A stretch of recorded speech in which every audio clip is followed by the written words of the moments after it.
Welcome student. वार्षिक परीक्षा 2024 का हिंदी अनिवार्य का जो पेपर है वो कई जिलों के अंदर 6 अप्रैल को होने वाला है। तो उसके लिए मैं आपके लिए पेपर लेकर के आया हूँ। वो पेपर आप ज़रूर देख लीजिए, क्योंकि जो मैंने इंग्लिश के पेपर चढ़ाए थे उसमें से बाड़मेर और बीकानेर ज़िले के पेपर मुझे वापस मिले हैं। उसमें बहुत सारे क्वेश्चन हूब टू हूब आ गए हैं।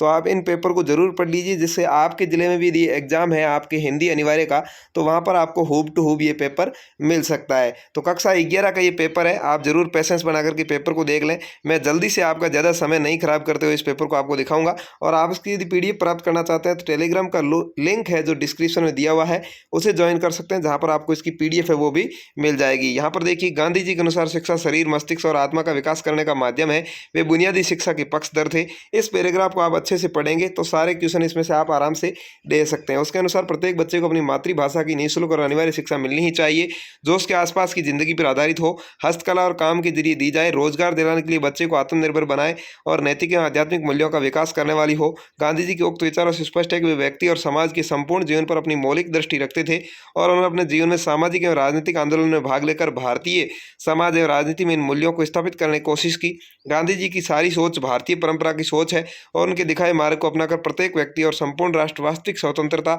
सामाजिक सद्भाव और सामुदायिक विकास को प्राप्त कर सकता है। भारतीय समाज जब जब भटकेगा तब तब गांधी जी उसका मार्गदर्शन करने में सक्षम रहेंगे। तो अब देखिए, आपको क्वेश्चन पूछे हैं, उपयुक्त गद्यांश का उचित शीर्षक क्या है? महात्मा गांधी, गांधी दर्शन, गांधी विचार या गांधी और बुनियादी शिक्षा। तो डी आपका राइट आंसर हो जाएगा, गांधी और उसकी बुनियादी शिक्षा। गांधी ने शरीर, मस्तिष्क और आत्मा को विकास करने का माध्यम किसे बताया है? तो शिक्षा को ही इन सब का माध्यम बताया है। ब आपका यहाँ पर राइट आंसर हो जाएगा। अगला है, गांधी जी किस शिक्षा के पक्षधर थे? उच्च स्तरीय, ज्ञानवर्धक, मौलिक या बुनियादी? तो बुनियादी शिक्षा। बुनियादी शिक्षा का मतलब यही था कि इस शिक्षा के अंतर्गत आदमी है वो पूरी तरह से रोजगार प्राप्त करने की योग्य हो जाए। अगला है, बुनियादी शिक्षा का महत्व किस लिए? शरीर के लिए, मस्तिष्क के लिए, आत्मा के लिए, उपयुक्त सभी के लिए? तो डी आपका राइट आंसर होगा, उपयुक्त सभी के लिए। भारतीय परंपरा की चिंतन का पर्याय कौन है? गांधी जी है। बी आपका राइट आंसर हो जाएगा। यहाँ पर 5वें क्वेश्चन में गांधी जी व्यक्ति और समाज के संपूर्ण जीवन पर कैसी दृष्टि रखते थे? तो ये मौलिक दृष्टि रखते थे, ठीक है ना। स आपका यहाँ पर राइट आंसर हो जाएगा, मौलिक दृष्टि रखते थे। यहाँ पर इसमें आपने पढ़ा होगा तो इसमें भी लिखा हुआ आया है स्पष्ट रूप से कि मौलिक दृष्टि वो रखते थे, ठीक है। नैतिक और आध्यात्मिक मूल्यों का विकास करने वाली हो ऐसी दृष्टि भी रखते थे। अगला पूछा है, गांधी जी के अनुसार प्रत्येक बच्चे को कौन सी भाषा की निःशुल्क और अनिवार्य शिक्षा मिलनी चाहिए? तो उसको मातृभाषा की निःशुल्क और अनिवार्य शिक्षा मिलनी चाहिए। ब आपका यहाँ पर राइट आंसर है। गांधी जी ने अपने जीवन में किन आंदोलनों में भाग लिया था? राष्ट्रीय आंदोलन में, सामाजिक राजनीतिक आंदोलन में, भारत छोड़ो आंदोलन में, कोई नहीं? तो उन्होंने सामाजिक और राजनीतिक दोनों आंदोलनों में भाग लिया था। सामाजिक और राजनीतिक का मतलब होता है राजनीतिक दृष्टि से भी अंग्रेजों को भारत छुड़ाने के लिए और समाज का उत्थान करने वाले आंदोलन में भाग लिया था। उसमें भारत छोड़ो सारे शामिल थे।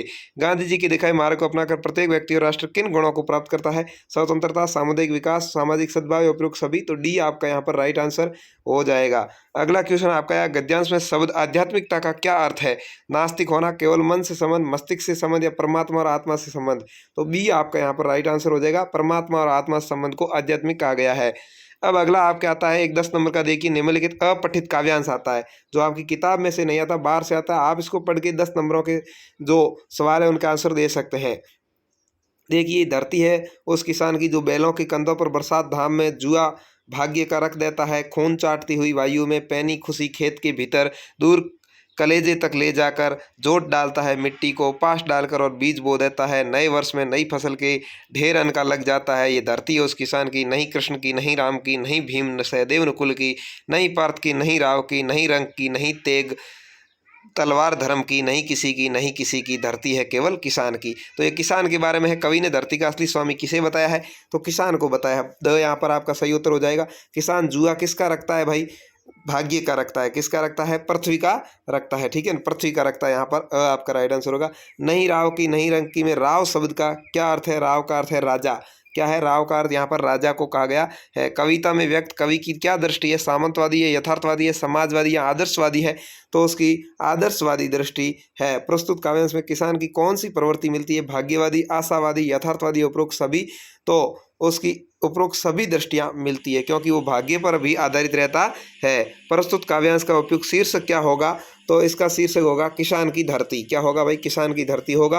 प्रस्तुत काव्यांश में कौन सा काव्य गुण है? प्रसाद गुण, ओज गुण, माधुर्य गुण या कोई नहीं?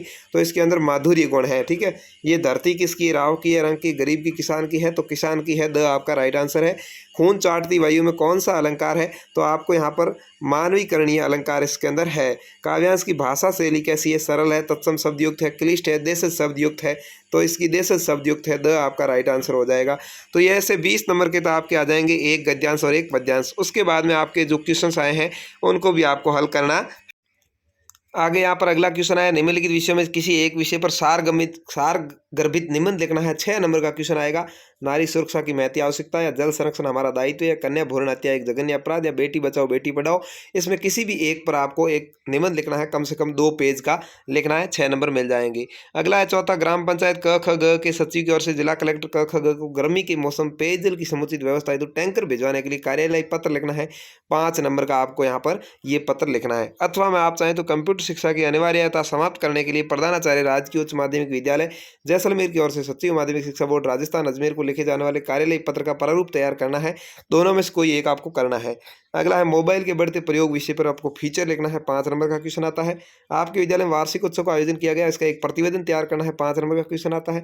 निम्नलिखित प्रश्नों का उत्तर एक पंक्ति में देना है। अब आपके आगे छोटे छोटे क्वेश्चन है जो पार्ट में से पूछे जाने वाले आते हैं। तो देखिए, ये पेपर की PDF आपको चाहिए, टेलीग्राम ग्रुप का लिंक डिस्क्रिप्शन में ज्वाइन कर सकते हैं। चैनल को सब्सक्राइब कर सकते हैं, जिससे आपको हर वीडियो सबसे पहले मिलता रहेगा। साथ ही वीडियो को अपने दोस्तों तक जरूर शेयर करें। आपके हिंदी का एग्जाम लगभग सभी के 6 अधिकतर जिलों के अंदर है, वो 6 अप्रैल को है, कईयों के बाद में भी होगा। तो इससे पहले यदि आप पेपर ये देख रहे हैं तो बहुत ही काम का है, क्योंकि हूब टू हूब बहुत सारे क्वेश्चंस इंग्लिश के पेपर में आए हैं। अगला है, भारत का सबसे पहला समाचार वाचक किसे कहा गया है? भारत का प्रथम हिंदी समाचार पत्र कौन सा था? संचार के तत्व कौन कौन से हैं? सांकेतिक संचार किसे कहते हैं? ये एक एक नंबर के आपके 4 क्वेश्चन है। उसके बाद खंड ग आता है। देखिए, काव्यांश को ध्यानपूर्वक पढ़कर प्रश्नों के उत्तर आपको देने हैं। पिताजी ने कहा होगा हाय, कितना सहा होगा, कहाँ मैं रोता कहाँ हूँ, इसको अच्छे से आप पढ़िए और इन क्वेश्चंस के आंसर दीजिए। 4 क्वेश्चन यहाँ पर पूछे हैं। अथवा में आप चाहें तो ये काव्यांश है, इसके आधार पर 4 क्वेश्चन का आंसर दे सकते हैं। उसके बाद आपको यहाँ पर 9 से लेकर आगे जो अपनी किताब है उसमें से ही क्वेश्चन मिलेंगे, तो आप इनको अच्छे से पढ़ लीजिए। और इस पेपर की PDF प्राप्त करने के लिए भी आपको मैं ये भेज दूंगा। ये गद्यांश पढ़ के आप इनके आधारित क्वेश्चंस के आंसर दे सकते हैं। अथवा में आया है। और यहाँ 16 से नमक का दारोगा, नसरुद्दीन, लॉर्ड कर्जन, स्पीति का प्रशासन, पंथेर पंचाली, जवाहरलाल, ये सारे ही क्वेश्चंस आपकी किताब में से हैं। वेरी इंपॉर्टेंट है, इनको आप जरूर पढ़ के जाएं, क्योंकि इंग्लिश के पेपर में बहुत सारे क्वेश्चन हूब टू हूब मिले थे। तो इस तरह से ये यहाँ पर हिंदी का आपका पेपर है। भले ही ये पेपर वार्षिक परीक्षा 2023 का है, लेकिन हूब टू हूब 2024 की वार्षिक परीक्षा में बहुत सारे क्वेश्चंस आपको मिलने वाले हैं। तो वीडियो को लाइक शेयर करें, चैनल को सब्सक्राइब करें। ऐसे ही वीडियोज़ आपको मिलते रहेंगे। धन्यवाद, जय हिंद। और जैसे ही कल पेपर होगा मैं आपको बताऊंगा कौन कौन से क्वेश्चन आपको हूब टू हूब मिले और उसका सॉल्यूशन भी करवाऊंगा। धन्यवाद।